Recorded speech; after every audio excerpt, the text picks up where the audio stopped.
সেদিনকে যেন রাত্রি 11টার সময় আমরা গেছি নিমন্ত্রণ বাড়ি। চলো তোমাদের সাথে শেয়ার করি। হাই, আমি পারমিতা, আমার একটা ছোট্ট ব্লগে তোমাদের অনেক স্বাগত। সো সেদিনকে অফিস থেকে এসে একটু ফ্রেশ হয়ে নিয়ে চলে গেছিলাম আমি পার্লারে।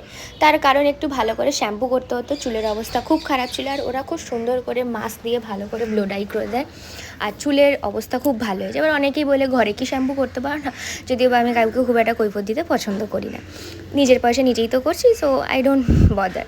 তো যাই হোক, শ্যাম্পু করে অটো করে আবার বাড়ি চলে এসেছিলাম, কারণ কিছু খাবার দাবার করতে হতো। তাই জাস্ট ঘরে এসে ভাবলাম একটু ফ্রেশন আপ হব, সমস্ত কিছু করব।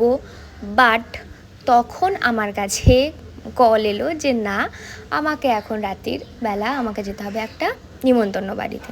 অ্যাকচুয়ালি এটা গৃহপ্রবেশ ছিল, তো ও যেহেতু জিমে ছিল, জিম থেকে আসতেও তো লেট করে, তো সেই জন্য অনেকটা লেট হয়ে গেছিলো।